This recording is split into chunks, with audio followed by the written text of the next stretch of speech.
Hi, everyone. I'm Lynn Toman, and this is Three Takeaways.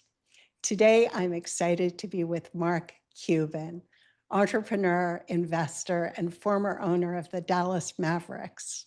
He went from getting fired at 25 to building a billion-dollar career and inspiring entrepreneurs through Shark Tank. And now he's working to disrupt healthcare with cost-plus drugs. Mark, great to have you. Thank you for joining Three Takeaways today. Thanks for having me, Lynn. I'm really excited to be on the show. Me too.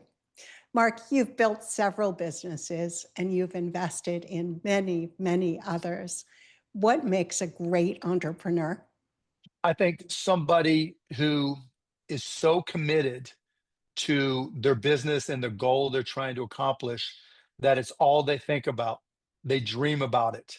They eat, sleep, and breathe it, sometimes to the detriment of themselves or others, is one. Part two is they love their product or service so much that they don't believe that what they do is sales. They believe that selling to somebody is helping them. And third, they're nice. They develop relationships and connect to people and communicate with people so that whether it's a customer, an employee, a stakeholder of any type, um, their interests are aligned. So what do you mean they care about their products so much that they think they're helping people? Can you make that concrete? Sure, like costplusdrugs.com, right? We have lowered the cost of prescription medications significantly. And I know that when people buy from us, it's primarily because of price, and that we're allowing them to buy medications they may not have otherwise been able to afford. And I know that because people come up to me on the street, they email me, people write articles and letters and just saying, hey, I wasn't going to be able to afford my medication, but now with costplusdrugs.com, I can. And in doing that, we don't have a sales force. We don't have a marketing team. We haven't spent a penny on marketing at all because I know that when somebody saves hundreds, if not thousands of dollars on their cancer medication, they're telling their doctor, who is now going to prescribe it to patients who might have high deductible plans, whatever it may be. And they're telling their friends, whatever disease group they're in on Facebook, they're telling those people. So people, when you help people, it's not necessarily selling, they'll help you and turn around and tell others. And how did you learn this? Just through experience, just starting to sell when I was 12 years old. I mean, literally my first quote unquote job was selling garbage bags door to door.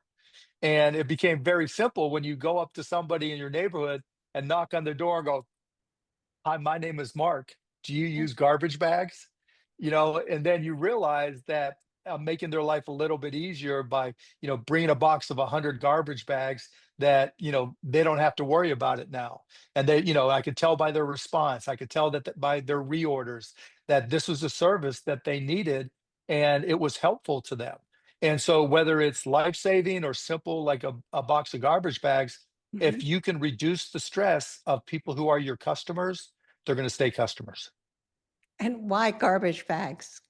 Because my dad was playing poker with his buddies one night, and I went in there to get some donuts, and I asked my dad if I could get some new basketball shoes. And he looked at me and then he was like, "You see those shoes on your feet? They look like they work. When you have a job, you can buy anything you want." And then one of his buddies who was playing and probably drunk piped up, "I got a job for you. I've got these boxes of garbage bags that you can sell in the neighborhood." And the rest is history. That's a wonderful story. You said that people need to eat, breathe, and sleep their business. Does that leave room for anything else? It's a good question because it's hard sometimes. It really depends on your personal circumstances. If you are already set financially and family wise, then you don't have everything at stake. So if I start a business today, like when we started Cost Plus Drugs, I eat, sleep, and breathe it, but I don't necessarily have to wake up in the middle of the night and take notes like I used to. When I first started, after getting fired with Micro Solutions, literally I was sleeping on the floor. I had 5 roommates in a 3-bedroom apartment, And it literally consumed me to the exclusion of a lot. I went 7, 8 years without a vacation.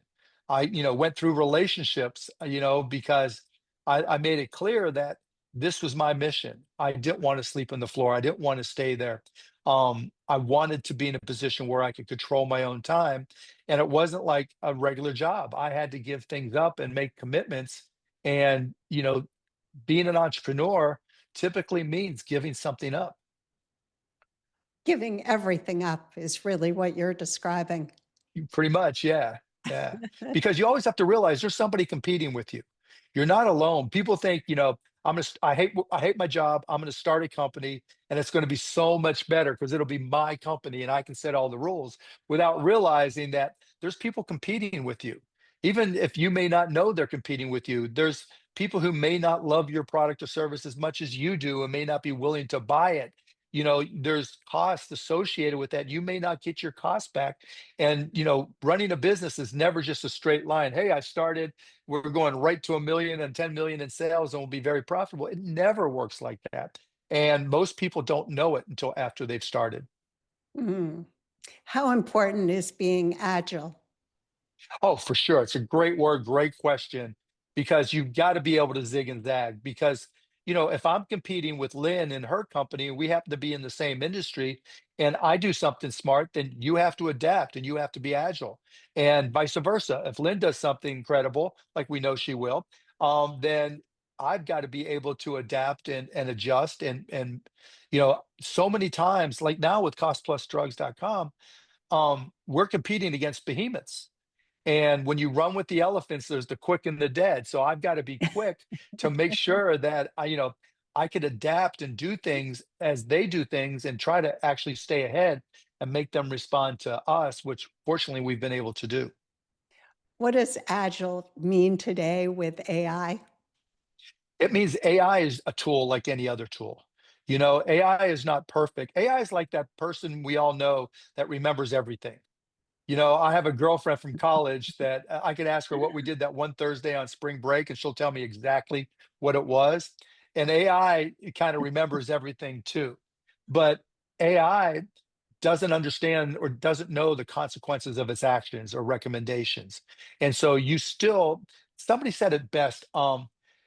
You can't use AI as your ghostwriter. You have to use it as your sparring partner. You've got to be in a position. If you just accept AI and everything it says, it's Mhm. not going to work well for you. If you always question it and use it as a tool where you're always, asking questions and asking, "Are you right? Please check." Those types of things. Yes. There's two types of people that use AI in my estimation. One, there's people who use AI so they don't have to learn anything, and then there's other people who use AI so they can learn everything. And so that's the difference. And if you use AI so you can learn anything and learn everything, it's a great resource. I mean, one of the biggest challenges I had, and I think a lot of adults have, kids a little different, is you got to get comfortable talking to your AI. It takes a little bit to break down the barrier of having a conversation with artificial intelligence, and you get into situation always where you feel like you're talking to a person, and you have to remind yourself it's not a person, but you also have to feel confident and comfortable in not hesitating to talk to them. And that's a lot of adapting. That's a lot of agility for people in the business world these days. I love that analogy of a sparring partner. That belongs to Shelley Palmer. Okay. So that's where I stole it from. What do you think is your biggest skill? My greatest skill is probably being able to look at any business and faster than anybody understand exactly how they make money, understand exactly how they sell their product, understand exactly how their business works. I mean, it was honed over 15 years in Shark Tank, where the other sharks used to give me a hard time because someone would walk in and the minute they finished their pitch, I knew exactly what business they were in and how things work. Um, and I think I can look at businesses that are pitched to me. I can look at businesses that I'm in. And as things evolve, whether it's the first day in, the first year in, fifth year in, I can look and see what's going on and really understand all the business elements, and that's really served me well in healthcare. I think I've brought a unique perspective to trying to understand what's going on in the world of healthcare, because most people don't understand that it's so vertically integrated that there's a lot of gamesmanship going on, and I've been able to pull those pieces apart and really make people aware exactly how healthcare works. Can you give some other examples? Which part? Unexpected examples of how an industry works. Um, Sports. When I bought the Dallas Mavericks in 2000, everybody thought they were in the basketball business. And I would go to NBA Board of Governors meetings and they would talk about basketball, basketball, basketball. I'm like, no, you don't understand. We are not in the basketball business. We are in the experience business. None of you own teams and you couldn't remember the score of a game 3 games ago. You couldn't remember the jump shots, or if it's football, the touchdowns or home runs in baseball, but you remember who you were with. You remember if you had fun or not. You remember the look on your child's face or your niece or your nephew's face. You remember your buddy that got drunk and puked on the row in front of them. It's the experiences that we have that gives people a reason to go to sporting events. It's the only place you can scream at the top of your lungs. And if the ball goes through the hoop with no time left on the clock and your team wins, you're hugging somebody you've never seen before in your life and you'll never see again. That is a unique experience. And we had to understand that we were not in the basketball business. We were in the experience business. I love that. That reminds me of Danny Myers, the restaurateur, the, Uh-huh. the founder of Shake Shack. He thought he was in the restaurant business, the food and beverage business, and he realized he was actually in the business of making people feel better. Yes. I always tell people, people ask me, who do you hire and what do you try to do? And Yeah. even like, people say, well, if you ran for president, what would you do? And it's always the same answer. The job is to reduce the stress of people around you. The job is to reduce the stress of the people that work for you. The job is to reduce the stress of your customers, of the American people, because we all face so much stress in everything we do, not, even of our own making, just the people around us, the information we consume, the social media things that the algorithm finds for us and sends to us. It can be very stress inducing. And so I think one of the greatest skills and the focus that I try to bring is how can I reduce your stress? And if you do that in business, whether it's Danny Myers, making people happy at the restaurant, whether it's creating great experiences at a Mavs game, so you forget all your stress, you are reducing people's stress. And that's just a magical skill. And you're making them happy. Yes, they go hand in hand, right? Less stress, bigger smile. So your parents didn't go to college. Your dad No. lost an eye working. How did you learn this skill to be able to understand businesses and what business they're actually in, which most people don't actually understand? Yeah, I mean, my parents both pushed me to figure things out for myself. My dad literally would cry and say, I can't help you. You have to learn it. You have to figure it out. I'm doing my best. My mom, that kind of the same way, that always ask questions, always question authority, always, you know, build your confidence by trusting yourself and learning. And I guess the greatest skill set they gave me was pushing me to be curious about everything. And once I became curious, then everything fell in place from there, because that's literally one of the greatest skills that you can have, because the world's ever changing. And for a 12-year-old, a 16-year-old, you know asking for an Encyclopedia Britannica, literally trying to read it cover to cover, and thinking it was a great day when the Encyclopedia Britannica showed up at our house. That was my requested birthday present. Um, I think that really pushed me, and it's the same today. And going back to AI, that's one of the beauties of AI, because it's a great democratizer of knowledge. It's not perfect, doesn't get everything right, but not every book you read is automatically going to have the right answers either. And so, AI, whether you're 10 years old in a horrible family situation or whether you're in our circumstances, you can always ask questions and learn just about anything. There's not much you can't learn. And that is just a great equalizer that didn't exist 5 years ago. I love your story about the Encyclopedia Britannica as a It's birthday. crazy. You know, That- somewhere somebody from the Encyclopedia Britannica heard that about me, and they sent me not a whole set, but from my birth years, um, birth year, an Encyclopedia Britannica. that is wonderful. And what do you read now? Mostly just stuff about healthcare.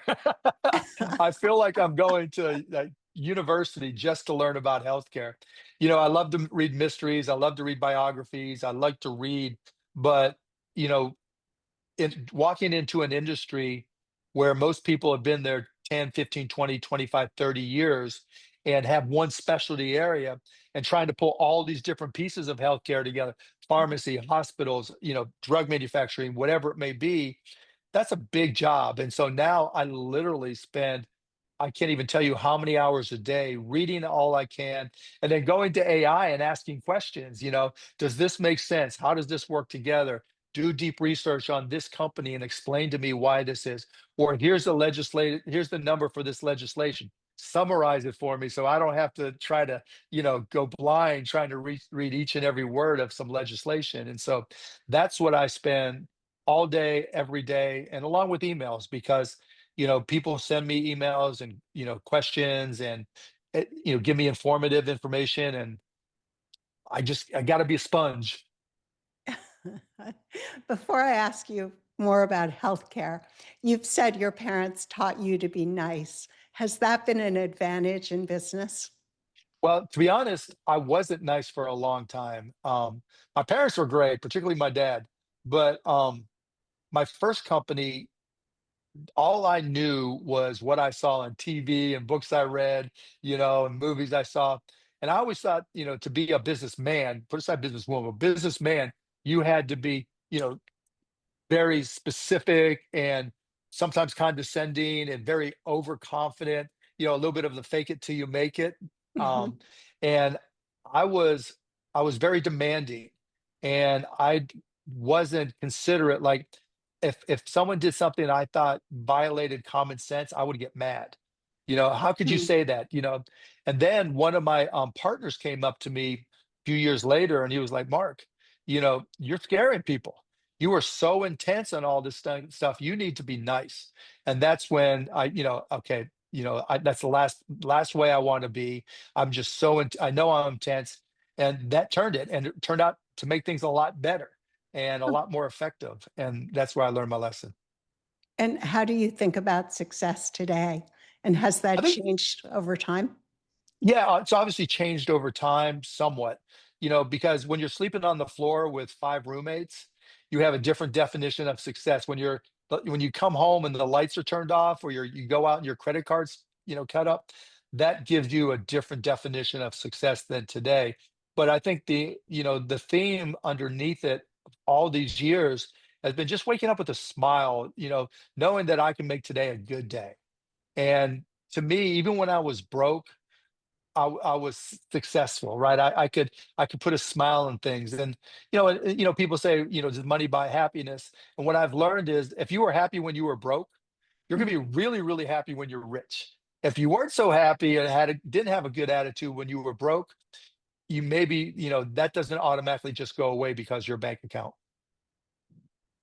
Okay, cost plus drugs. Why did you create it?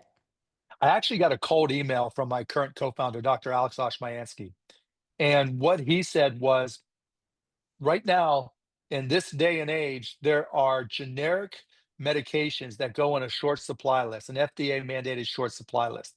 And that includes pediatric cancer drugs. That includes drugs for operations. And I'm like, how does that even happen? That's Yeah. ridiculous.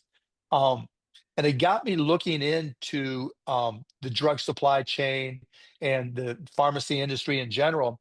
And it was right around the time that Pharma Bro was going to jail. And, I don't even remember exactly why he went to jail, but I was like, how can this guy raise the price of this one drug, Daraprim, 750%? That's just crazy. And so the more I dug in, the more obvious what it was that there was no transparency whatsoever. None. Because of that lack of transparency, we saw two opportunities. One on the manufacturing side to make drugs that are on short supply, and two, to create a pharmacy that effectively was completely transparent. Because even to this day, people don't know what it costs for medications. They don't know what it costs for healthcare unless they buy from costplusdrugs.com. And so we decided to take a completely different approach so that when you go to Cost Plus Drugs, we launched in January 19th of 2022, and it was the same then as it is today, just a lot more drugs. When you go there and put in the name of the medication, if it's one of the thousands we carry, it comes up. But where we're different is we'll show you our actual cost. And Mm. then we'll show you our markup, which is only 15%. And it's $5 for shipping and handling and pharmacy fee. And because we only marked it up 15%, and because people could see exactly what they were going to pay, our business just took off. And so the whole thing really originated around a cold email and the desire to help people. So the product you're really selling is transparency. Transparency, but more so that leads to trust. I was listening to a podcast and there was a doctor, and I wish I made note of their name, who said that trust equals transparency divided by self interest. And they nailed it. That's exactly right for any business. The more transparent you are, the Mhm. numerator, that's a huge positive.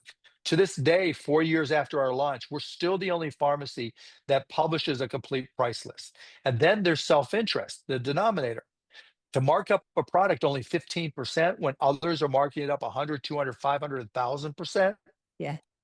that shows that we have self-interest, but we're not going to, steal or cheat you.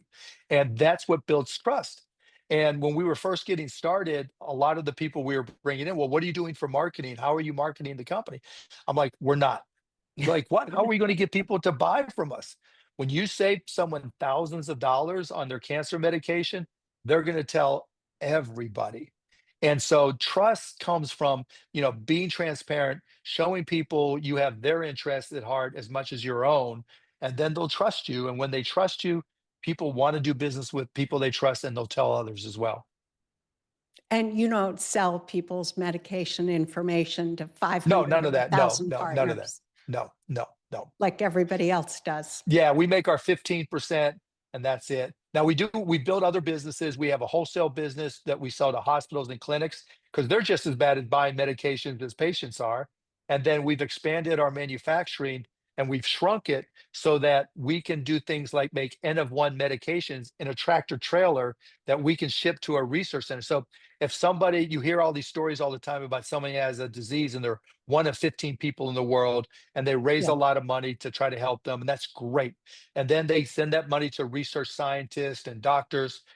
But when they come up with the therapy to give to the patient and have it administered, it's expensive to manufacture. So we've been able to use what we've learned over the last 4 years and shrink that into a trailer, that a tractor trailer size thing. And we cut the time to from 6 months to 4 or 5 months. But more importantly, we've cut the price of manufacturing that therapy for that really rare disease from 500,000 to 1 million to 50,000 to 100,000. And because you can also ship that trailer to that research location, they can iterate more often and improve the chances of helping the patient. But these are only for drugs that are off patent. It's not for No, the no, rare. these are because for rare drugs, when you have diseases, when you have therapies that you manufacture for rare drugs, there's a completely different set of for rare diseases. There's a completely different set of rules because they don't want to say, okay, make it one time and then you have to go through the whole approval process because the person will be dead by that time. And Yeah. so they allow an acceleration when it comes to manufacturing that if it's a situation where it's life or death. Oh, interesting. What do most people not understand about how the healthcare industry works? It's so vertically integrated. The biggest companies do hundreds of billions of dollars in sales, have thousands of subsidiaries, do $160 billion in intercompany transfers, which allows them to game the system. We hear stories about pharmacy benefit managers, about insurance companies, but they own thousands of other companies that you don't even know they own. They may own the value-based care center, the emergency room. And by owning so many vertically integrated companies, they're able to define the economics of the entire healthcare industry. So when we talk about healthcare, we typically like our doctors and they do a good job for us. It's the economics of healthcare that we truly dislike. And that's defined and really regulated, let's call it regulatory capture by those big companies. Yes. And that's one of the reasons there's a bill that Elizabeth Warren and Josh Hawley put out called the Break Up Big Medicine Bill, which I think is the only way we're going to get to an efficient market where, the best doctors, best providers, best, pricing is going to exist. And is this the three pharmacy benefit managers that own Yeah, the big three everything? PBMs. Yeah, they're owned in two cases. They're owned by big insurance companies. And in one case, they own a big insurance company, and they've gotten so big. A, they're too big to care, and B, it's basically regulatory capture, scale capture, where they're that big where they typically set the prices for everybody's healthcare, other than in certain hospital situations. And that's the reason that there's no transparency at all in Yeah, healthcare because for, transparency is their enemy. You know, 60% of people get their health care through employers who self-insure, where the employer takes responsibility for all the cost of health yeah. care. And even with big companies with thousands, tens, hundreds of thousands of employees, the PBMs don't give full information and they retain information. In many cases, they won't even give all the claims information. So the company doesn't know, if their people are staying healthy or not. They don't know what anything costs. It's deliberate for them to really create this information asymmetry and opacity because that gives them an advantage when it comes to pricing. And who are these three pharmacy benefit managers that vertically I'll let people control? look them up. I don't want to call them out by name Okay, because that just opens the legal door. fair enough. Fair enough. And so what are you trying to accomplish now? What we're trying to accomplish is make it so that information is available to employers and employees so they understand what everything costs. We created a website called Cost Plus Wellness and .com. And what costpluswellness.com is, it's a place where providers, doctors, hospitals can put their contracts for care so that any employer, mostly employers can use it to cut their costs in the care they provide to their employees. And the reason it exists is it's the only place where people can actually look at contracts before they make a commitment on what to pay for the care that their employees are getting. And so we're the first to do that as well. And it's really been amazing because, you know, employers don't trust the insurance companies they work with. The employees don't trust it. We all go through it every day, right? We each year there's open enrollment and we have to pick our plans and we make a determination based off the health of our families, what we can afford, and it's a tough decision. And there's always information that we didn't know about that we missed. And that should never be the case, but it's intentional that, and it doesn't just apply to you, with your employer or the ACA or Medicaid or Medicare, whatever it may be. It applies to your employer who's trying to make the best decision for everybody that works for them and their families. And these big companies do everything possible to prevent that. It's crazy that nobody knows what anything costs, whether Well, it's a company providing I'll make a insurance. suggestion to everybody. When it Okay. comes to the insurance plan you pick, or if you're an employer, the insurance companies you work with, or the PBMs you work with, take the different contracts or take the different plans that are offered to you and put it in your favorite AI model and just ask it, is this good? Right? Or what questions should I ask? Or here's what's important to me. Am I missing anything? Because the one thing Okay. about those AI models, when you upload a PDF file or a text file, Mhm. whatever it may be, um, they're good at reading the details, much better than we are, right? We all zone out halfway through, and at least I do. And so by having it, the first thing I always say is summarize it. So it's summarize, and I do it for every contract, healthcare or otherwise. And then the second thing is, what am I missing? Is there Mm. something I need to be concerned about that I might have otherwise missed? And they're real, not perfect, but they're really, really, really good. And it gives you an advantage as opposed to being at a disadvantage. Okay. Let me ask you more about AI. There are a handful of companies building powerful proprietary models. How do you think this plays out? Nobody knows. We don't know, and the companies don't know if it's going to be like the search engine industry where Google dominates and Yep. everybody else has maybe 2%, or is it Mhm. streaming where Netflix is the leader, but there's 20 different other streaming companies that have a chance. And so not only do we not know, but the AI companies themselves, Google with Gemini, Open AI with ChatGPT, my favorite Claude from Anthropic, etc. They don't know if it's going to be winner take all or not, so they have to go all in. And so they're raising hundreds of billions of dollars, investing in aggregate trillions of dollars because they have no choice. They can't, if you're second or third and it's winner take all, Mhm. any amount you've invested is wasted. On the good side, that's great for the country in terms of technology available. It's Mhm. great in terms of competing with other countries like China and elsewhere, but it's taking a lot of money and a lot of capital into these, five, six companies, and we don't really know if it's going to turn how it's going to turn out. It may well be, it used to be in the PC industry, you always wanted the fastest PC. And whenever a new PC came out, this is has the Intel 80 megahertz, 90 megahertz, 120, 200 megahertz. It's faster. And you noticed the difference when you used it, right? Do you remember the days when it would be faster, faster, and you wanted that faster PC, Mhm. or a new phone came out and it had more features? And then you got to a point of diminishing returns. And we don't know with AI, with those big models, if or where those diminishing returns are.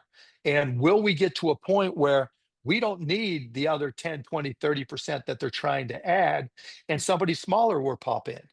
We don't know if there's going to be different or better ways. I'm old enough to remember the days of WordStar and WordPerfect, long before Microsoft Word was big, and they were dominant. Everybody just used them, and that's what you learned in school until they weren't. And there's different technologies for AI called a worldview, because with today's AI, like you can give it pictures and you can give it text, but you can't. It doesn't learn from video, and it definitely doesn't learn from real-time video, and it definitely doesn't understand the consequences of its actions or recommendations. And it doesn't, to this day, and probably for the foreseeable future, if I had to close my eyes and cross an intersection with cars coming and going, I trust a seeing eye dog more than I trust holding up a phone, with video looking at the intersection. And 2-year-old babies often are smarter. A 2-year-old with a sippy cup on a high chair knows if they throw the sippy cup over the edge, mom's going to come running and the baby's going to start giggling, right? Because they know the consequences of their action. AI is not even that smart. Will it get that smart? It's going to depend on how we define smart, but there's a lot of things that have to happen. Um, I'm a huge fan of AI. I try to use it for as much as I possibly can. Like I said, it's a great democratizer of knowledge, but you have to know that it doesn't know everything. Like I said, you can't use it, you can't use it so you don't have to learn anything. You have to use it so you can learn anything. And I think once you understand that, it's an amazing tool. Yeah, I just hope that kids don't lean on it too much and that they But learn that's like, you know what? critical I thinking. remember cheating on a test when I was in high school. There's we're always looking for shortcuts at various levels. And the kids, I I, I think it's going to help students once teachers adapt. Because right now, like I've gone and talked to teachers groups, and I always ask them, how hard is it to to really get the light in every kid's eyes to shine bright about a topic in your class? And they're Mhm. like, it's impossible, right? Because we always teach the same subject matter to each child and try to get them to have the right answers, as opposed to adapting it to each one in a way that really captures their curiosity and attention. That's what AI allows you to do. once for history class in sixth grade, we changed things so that you know, you're teaching about the Civil War and you can work with the AI to adapt to each student and have the AI review the responses and give different questions to support what they need as opposed to everybody getting the same questions and expecting the same answers. So as you start to do that, I think you're going to be able to get kids more excited about learning. And if that same kid maybe, is in a bad situation at home, but there's something that really gets them excited to learn. Pre-AI, it's going to be tough to get that kid to the library and try to find a book. It's going to be tough, to even get them to find the right app to get them to do it. But if you can get that kid to say, "Hey, I want to learn more about George Washington," that AI is going to teach them. And if that kid says, "Hey, I'm 10 years old, would you put together a study guide so I can do better in school and make it so that I can learn all the subject matter I need for school?" The AI is going to do it without help from mom, dad, or the teacher.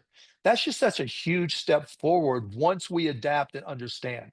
Doesn't mean kids aren't going to cheat. Doesn't mean kids aren't going to take the path of least resistance, or parents won't either, or employees won't. That's just human nature. But for those people, like you and I probably went to libraries and got excited.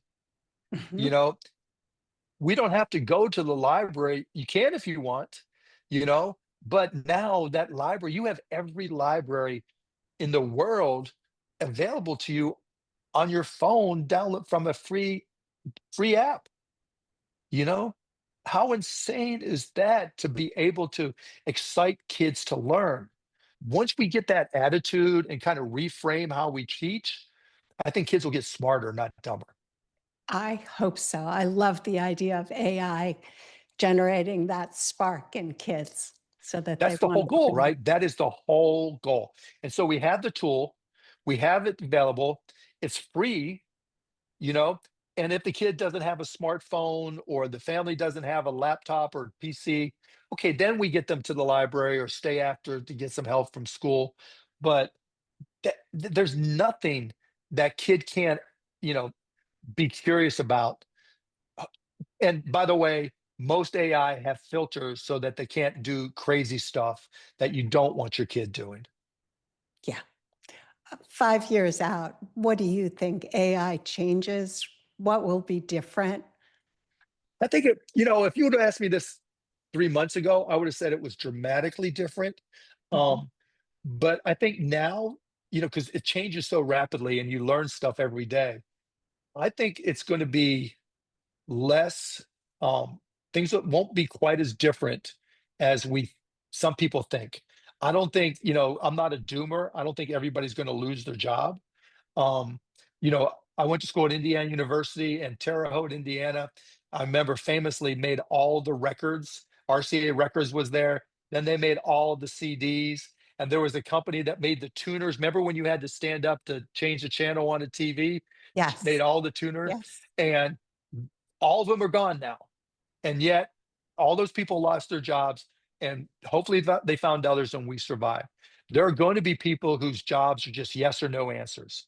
You know, Mhm. do I do this? Yes or no? Is this right? Yes or no? They're probably going to lose their jobs unless they learn the skill sets that allow them to apply and figure out other jobs. Because, and I was just talking to somebody about this. In a big company, 20 people could ask um, the company's AI the same general question, like, Mhm. how should I do this? And get 20 different answers. And unless you have the ability to understand and use judgment and communicate, and you can't cover every set of circumstances. Like we talked about agility and in business, right? Mhm. Big businesses have to be agile as well. Within departments, they have to be agile. Well, how do you be agile after you've already trained your AI? Now it can learn some things, not like a Mhm. human can learn, but it can figure some things out based off of what it's trained.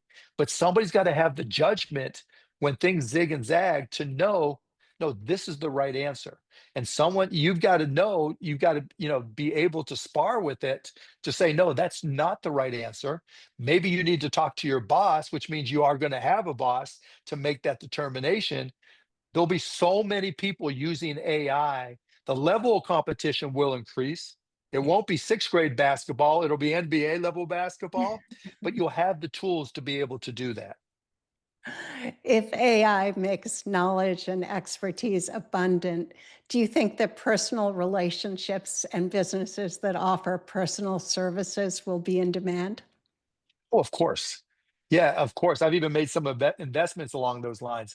People are going to will crave dealing with other people, but I don't think that companies are going to cut as many jobs as people think. The challenge will be the innovator's AI dilemma, right? When you have competition that's AI native and tries to compete with you with much Yeah, fewer employees and more automation, then how do you respond to that? And some companies will try to just cut people. I don't think that's necessarily the right approach. I think coming up with ways to use that judgment that people have to counter the judgment that AI doesn't have, I don't know for certain, but may be the way to go. it's essentially rethinking a business from the ground up because there are new Exactly. competitors coming in. Yeah, and it's always been the case. I remember selling PCs to companies, and the big deal was being able to do what if on Lotus 123, which was just a spreadsheet. And buying a spreadsheet in the 1980s cost $500, and I literally had to go get trained in order to be allowed to sell a spreadsheet, which sounds hysterical now, just beyond the pale. But everybody who got that PC and a spreadsheet had a huge advantage until Yeah, everybody had a spreadsheet and learned how to use those spreadsheets. And I think AI will be the same thing. You can have it calculate what if all day long, but if right. you don't know which what if is the right if, you haven't accomplished anything. Yeah, it's the what if for the traditional companies, like the car companies. They didn't see that an electric car is essentially an iPhone on wheels. Yes. Yeah, exactly right. Great way to put it. I'm stealing that. Um, and you're right, because they were car companies and they wanted to act like car companies. And there's nothing, the only similarity between an EV and a car and a gas car are the wheels, and the general shape. Yeah. Mark, you talk to many kids, including young kids, elementary school kids. What do you tell them? Huh. I'm glad you asked me that. I always say the exact same thing. Whenever I'm talking about it, I talk about, but I always end with the same thing. I say, look around you. And typically there's a big screen TV or a big, drop down big screen, and there's lights. And I'm saying, you see that screen there? One day it didn't exist. Then one day someone came up with the idea and made it happen. Chairs you're sitting on, they didn't always look like that. Someone decided they had a better idea for chairs and they made it work. And now you're sitting on somebody's idea. You see what you're wearing, completely different. Somebody didn't exist. So I want yourself to ask yourself a question. I want you to ask yourself a question. Why can't you come up with the next great idea?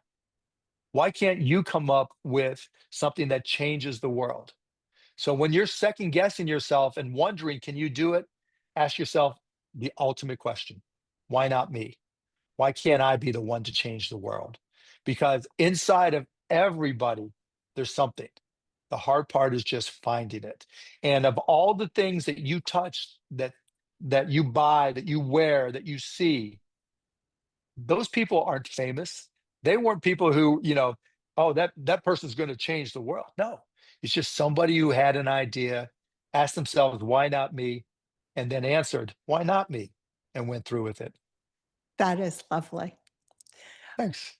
What advice do you have for young people starting their careers today? Learn AI. Learn everything you can about AI.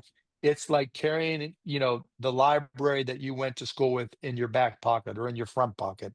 Um, and because you're just graduating, you're pretty much AI native. You're the first college. My daughter's getting ready to graduate from college this week, and that's what I've been telling Mm. her, and she's been picking up on it. And I'm kind of proud of the fact that it's working for her because she initially doubted me, and now it's um, but learn AI, learn agentic AI in particular, because there's 33 million small sole proprietorship, small type businesses who most of them have no clue about AI, can't afford to hire somebody, but they all have a to-do list. And there's always things on that to-do list that they can't get to and can't afford to hire somebody to do.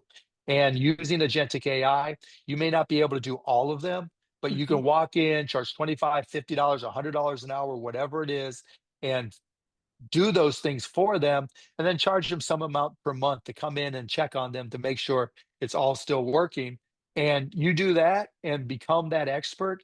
You can work for yourself, or you can go get a job working for a consulting company, or you can go, work for even a bigger company. But don't, historically, the goal was to get a job with as big a company as you can, get paid the most amount of money. But those big companies are the ones going through the biggest adjustments. And those jobs there that you typically expected in the past probably aren't there as they try to figure out. And probably because they have older employees that they're retraining or already have, IT experience that they're getting up to speed because they don't want to just fire them.